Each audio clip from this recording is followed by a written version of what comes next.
Got it. I have Okay. no idea why they want it.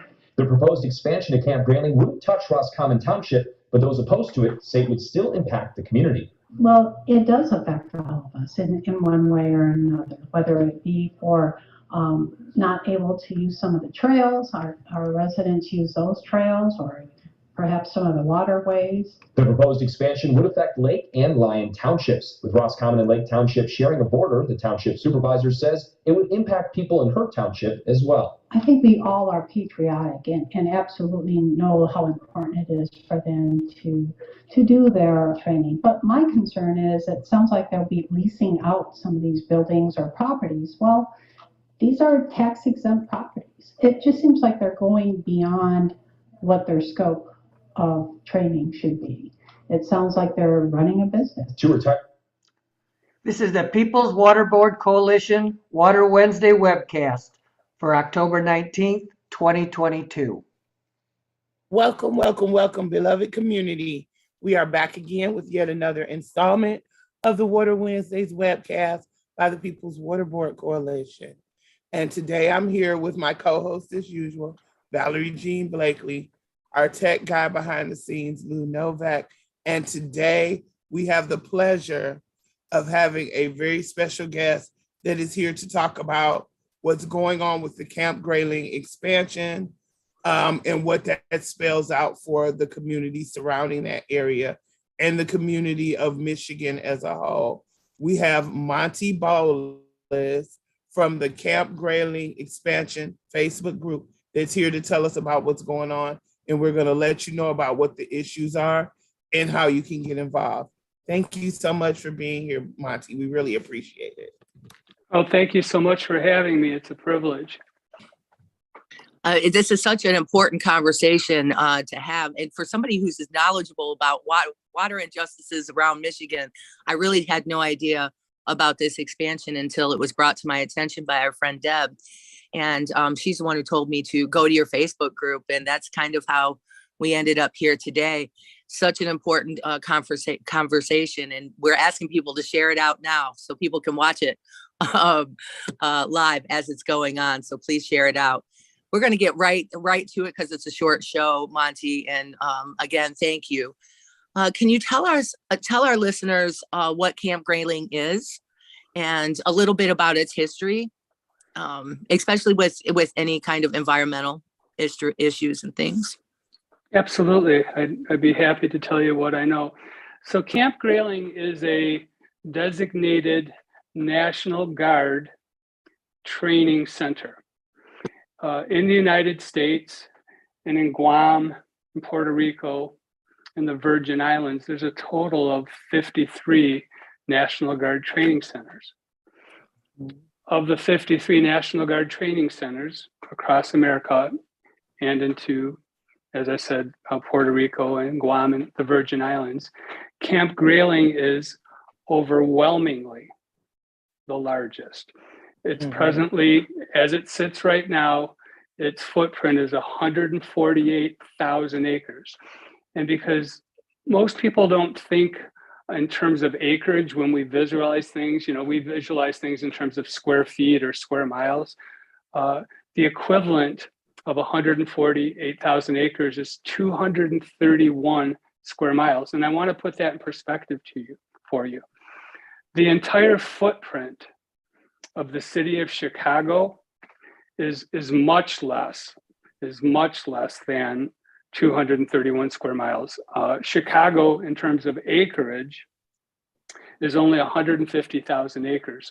So the entire city of Chicago, if you would visualize that, is about the size of Camp Grayling, which is 148,000 acres. That's how large Camp Grayling is. To further put into perspective how large Camp Grayling is relative to the other National Guard training centers in the contiguous United States, say the 48, most National Guard training centers are 15,000 acres or 30,000 acres.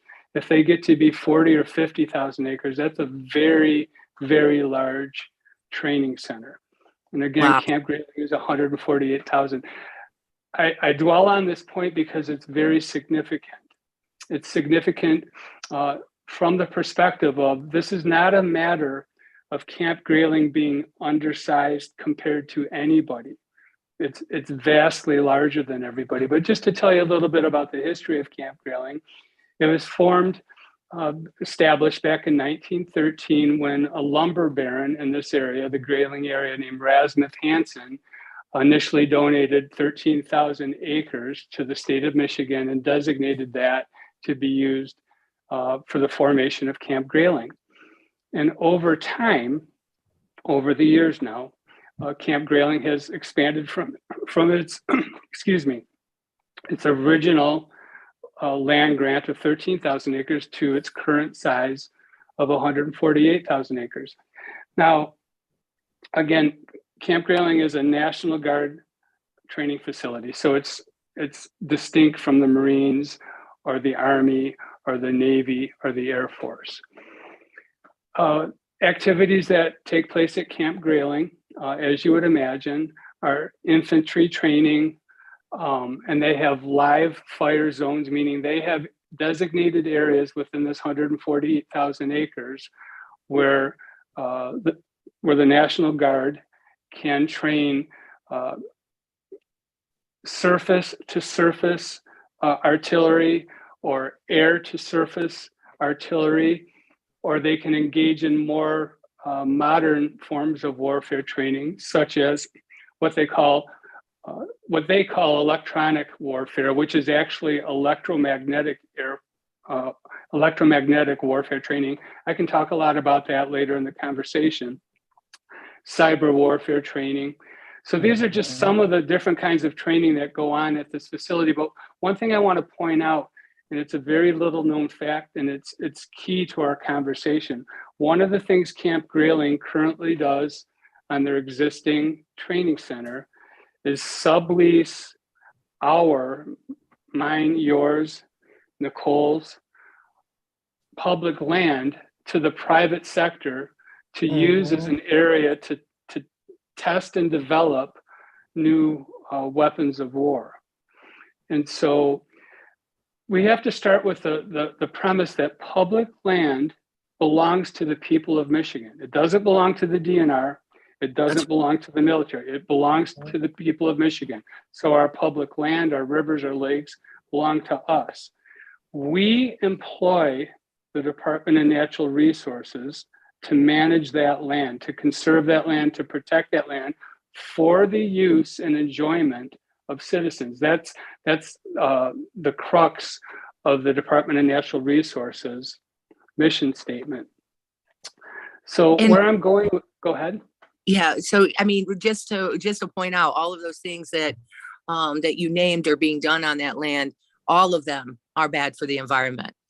Oh, like really, really, really bad environmentally, which is that's the basis of what's already happening and already there, right? Already there on the largest chunk of land that any National Guard owns in America. No state, let me put it this way, no state has given to their National Guard the amount of area to train that Michigan has given to our National Guard. And that's significant in another way. I want to emphasize that I am a very patriotic person, and I'm very much in support of the guardsmen and the reservists, guardsmen and women and reservists who train at Camp Grayling. This is not an anti-military stance that we have. I have a personal family that have served in the major wars of our time. I've lost friends who have died serving for our country. So I am very patriotic.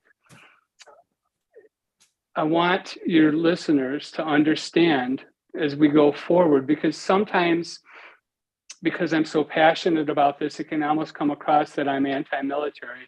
It's not that at all. It's possible to support our military, but also oppose the proposed expansion.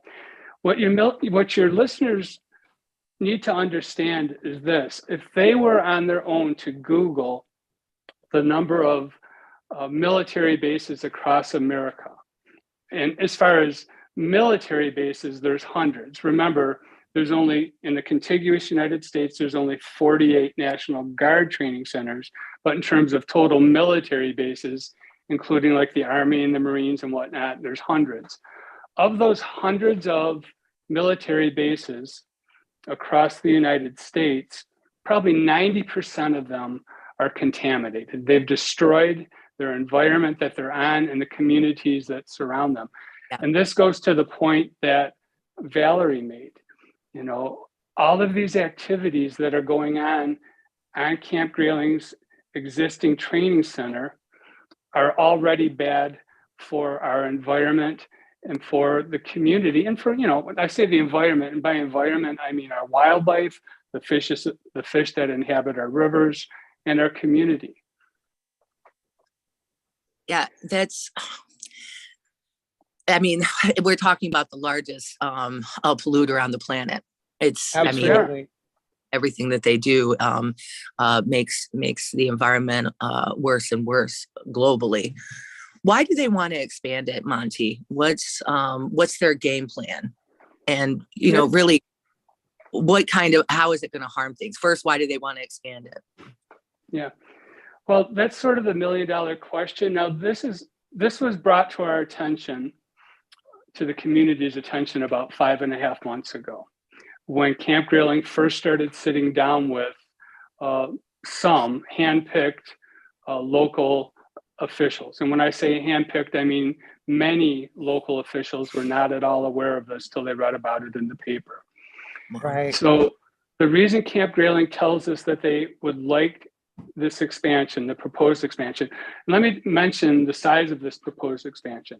Camp Grayling, as it currently sits, as we've said, is 148,000 acres. They want to expand this, increase the size of this by 162,000 acres, by an additional 253 square miles. The reason they want, it's ridiculous. It's so and massive. they're getting free too, right? The DNR really is handing it. Yeah, they're leasing it for free. They're absolutely getting it for free. They're getting your land, Valerie, and your land, Nicole, and my land for free. So, but what they tell us, what they've told us, and their answer keeps changing from meeting to meeting that they have. As they initially, what they told us in the biggest meeting that they had, which is way back in June at Kirtland Community College, is they need to expand to be able to engage in more modern forms of warfare, specifically electromagnetic warfare and cyber warfare. That's what they've told us. In addition to that, they said they also want to engage in what they call low impact ground maneuvers. Now, they themselves have been clear. There is no official definition of what a low impact ground maneuver is. The problem with that is because it's not officially designed, that makes it arbitrary. A low impact ground maneuver can be anything they want it to be because there's no official definition for it. For instance, if I said to you, if I want to come onto your front lawn and engage in low impact ground maneuvers, and I said to you, Nicole, well, basically low impact ground maneuvers are undefined and they're anything I want them to be, I would imagine you'd be very reluctant to let me engage in that. Whereas if I told you specifically what I was going to do, it would be limited to these activities exclusively, you might be a little bit more open to it. So absolutely, they've told us they need to expand from 148,000 acres by 162,000 acres to a total of 310,000 acres for the purpose of engaging in electromagnetic warfare, for the purpose of engaging in cyber warfare, and for the purpose of engaging in low impact ground maneuvers. I want to talk to you about something real quick. When they first brought this to the public's attention, perhaps by accident, when you Google Camp Grayling proposed expansion online, it showed the same map that it shows right now of the proposed expansion area.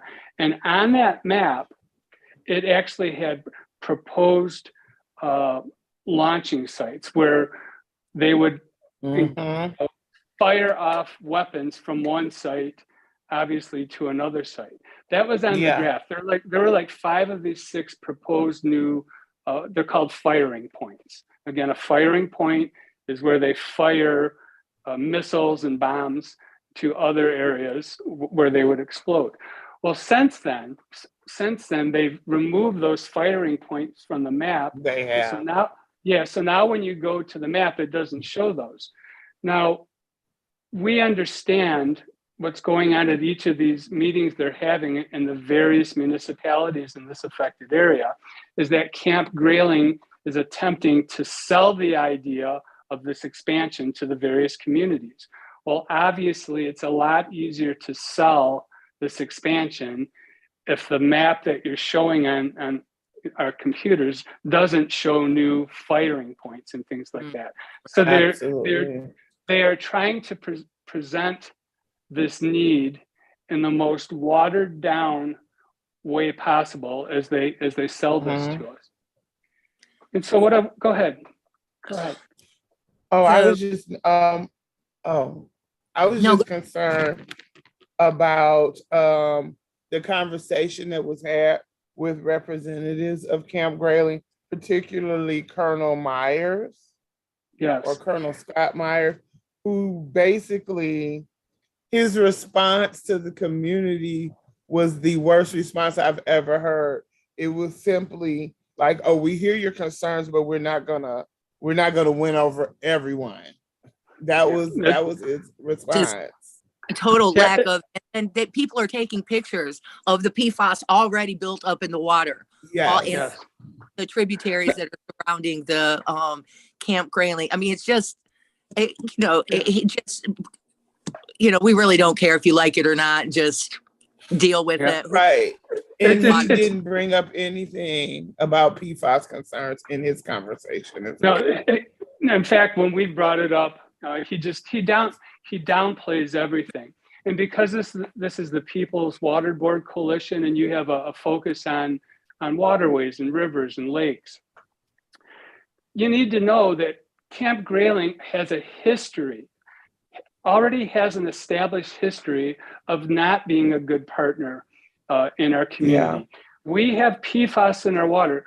We have 2 nationally renowned trout streams in our immediate area, the Asabo River and the Manistee River. If you talk to any fly fisherman anywhere in America, they would know about the Asabo and the Manistee River. They're that esteemed. And in fact, there's a portion of the Asabo River that's referred to as the holy water. And by reputation, it's one of the best trout fishing streams in the eastern part of America. PFAS has infiltrated that river. PFAS specifically from Camp Grayling has destroyed Lake Marguerite, which is Crawford County's biggest lake. It's destroyed the Asabo River from Grayling all the way over to Mayo, Michigan. And it's also got into our groundwater and our aquifers, and it's affected at least 700 Grayling area residents. Now, as we all know, PFAS is what's referred to as a forever toxin, meaning to date, there is no known way to remove toxic PFAS from our water system. And it's associated with horrible things, various forms of cancer and immune system disorders. So it's very serious. A friend of mine that I've met through our Facebook group, his name is Mike. He's lost 2 of his dogs to kidney failure from drinking the PFAS, because PFAS wasn't brought to the public's attention, I don't think, until 2017 or 2018. He lost 2 of his dogs to this PFAS. So I mean, it's that deadly and it's that real. And it's already visible because people are already daily taking pictures of the PFAS foam that's already on Lake Marguerite. Absolutely. So it's just it's unconscionable to think of them expanding, and they've already done so much damage, and there's no cleaning it up. Like you said, it's a forever chemical, a forever toxin. There's no cleaning it up. So just adding more to it. And honestly, we don't know enough about the, I'm sure the military does, but we don't know as the public know enough about the testing of the Electronic, yeah, magnetic warfare, yes. You know, all of so, yes. so many times with it, go ahead. Are you there? Yeah, can you hear me? Oh, yes, yes, I can. Yes, I can. So many times it's the case with the military and large industry where we find out, 20, 30, 40 years after the fact of being exposed to toxins that there is a problem. And so with this electronic, also called electromagnetic warfare, what that is they use targeted microwave, infrared wave, radio wave signals to interact with the enemy. They can use this energy to bring down a plane. They can use this energy to take down a drone or resend a drone back to where it was sent. They can use that kind of energy to scramble the communication ability of the enemy. They can use that energy to scramble GPS signals. So the obvious question is, how are you going to do that in this training area and not have it affect citizens? Well, of course, they say we have the technology to do that. Whether they do or don't, we don't know. What I can tell you is there's something, if your listeners who are joining us right now would Google Havana Syndrome. Havana Syndrome. It's something that happened back, I believe, in 2017, and it was focused specifically around electromagnetic warfare training. And what was happening in Havana were Canadian diplomats that were over there were starting to experience migraine headaches, extreme fatigue, reduced cognition, vertigo, anxiety, sleeplessness. Now, this is all documented, and it was directly the result of being exposed to electromagnetic warfare training. So now we be trying to understand as they're really joining this fight to stop the expansion, and that's what we want, right? Yeah, that's very, very much so. Now, as it affects people, water flows downstream, right? So anybody downstream, if you're all the way up to the Great Lakes, is going to be affected by this. Our fish and our wildlife, I want to give you a couple examples. It's known that electromagnetic warfare training can affect insects. Well, insects are what feed our trout rivers, our trout streams. It's known that when birds migrate to some degree, they use the electromagnetic influence of the poles on the earth. They use that as part of their navigation when they migrate each year. It's known that electromagnetic warfare training can affect the migration paths of waterfowl, ducks, and geese, and so on and so forth. Yeah. So this is it's really, really just damaging. Definitely want to do this, and we really want folks to go to the Facebook page for sure and learn more. Yeah.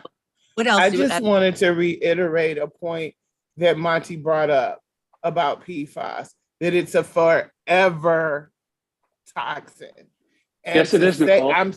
I'm saying that because representatives from Grayling claim that they've used C2 colloidal activated carbon barriers to reduce the PFAS to non-detectable levels, and but then they turn right around and say that because of the many chemicals that make up PFAS, it has been very difficult for them to study and assess human risk, to the chemical.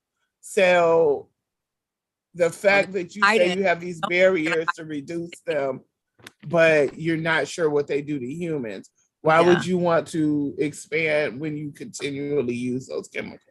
Exactly, Nicole. And then also, let's say that Camp Grayling could snap their finger right now and get rid of the PFAS that's already in the aquifers, which we know they can't. That doesn't negate the fact that for the last 4 or 5 decades, people in this area have been subjected to PFAS unbeknownst to them. So how many hundreds or thousands of people and how much wildlife over the last 4 or 5 decades have been injured or killed by PFAS up to this point. Up to this point. Whole communities throughout Michigan are sick and dying, and you know that that's affecting everything from the fish to the animals and certainly the humans. Monty, we only got 4 minutes left. I want people to know what they can do to get. Boy, time sure flies. But we would love to have you back on too. Well, I appreciate the opportunity just to be here. I have wrote down a few email addresses, and I wanted to make sure I got them right. So what people can do to help fight this is, one, through word of mouth, spread the news. So few people downstate, and it's only been recently that people up here have become very aware of that, are aware of the proposed expansion. People need to know that as it sits right now, Camp Grayling is already the largest National Guard training facility in America. They are now proposing to more than double the size of that training area. Camp Grayling has already demonstrated over the last 100 years that it has not been a good steward of our natural resources. What people can do to get involved in this is they can Google Camp Grayling expansion. That'll take them to a state of Michigan site, and it'll bring up a map that kind of shows the proposed area. And there's a way that they can navigate through the site and leave comments pertaining to the Camp Grayling expansion. But the simplest way for people to oppose this and to get their voices heard is to send emails to the director of the DNR. The director of the DNR is Dan Eichinger. He alone will be making the decision as to whether or not to shoot down this proposal or accept it. And I'm going to give you 2 emails for your listeners. The first one is DNR, I'll say it, then I'll spell it out. DNR director at michigan.gov, and that's DNR-director at michigan.gov. And the second one is directly to the DNR director, Dan Eichinger himself. His last name, can you hear me okay? I can. Okay, it's you disappeared. His last name is Eichinger, E-I-C-H-I-N as in Nancy, G-E-R-D at michigan.gov. Eichinger D at michigan.gov. So either of those 2 email addresses is where anybody can simply send a brief email. It'll go directly to the DNR director and let him know that you oppose it. You don't have to write a book. Simply write a short email saying, we oppose this. We oppose this. That's the single best thing that anybody, any citizen across the state can do to fight this proposed expansion. And if you're on Facebook, I learned a lot just from your guys' Facebook group. Once I joined it, I really did. People are it's a very active Facebook group. We have 5,000 members right now, and it's an excellent place to learn information. It's simply just go to Facebook and look up the group Camp Grayling Expansion, and we would be honored to have you join. It's a very good place to learn new information. It's also a very good sounding board to vent, your personal frustrations and things like that too. It's a good group of people, and I'm honored to be a part of them. Well, we're going to make sure that we put those emails and those directions that you gave us for what people can do in the comments section. Please. And we're asking folks to this. Talk to your family, your communities. As Michiganders, it's on us to protect our natural resources, or they're not even to protect natural life, right? To Very protect much so. and so it's really on us to do that. Monty, thank you for this work that you're doing, and we look forward to continue Yes. conversation with you and some other folks that I've met on the in the group, in the Facebook group. I'm hoping that we'll have more people on and we'll be able to really have this conversation. And please, everybody, share this out. Thank you, Nicole, for always going on this journey with me. It's really, really important. And for all of our listeners, seriously, look out for each other, take care of each other, call each other, Yeah. and try to float. Take care, everybody. Ladies, it's been an honor. Thank you so much. Thank you. It's been our honor. Thank you. Take care now. Bye-bye.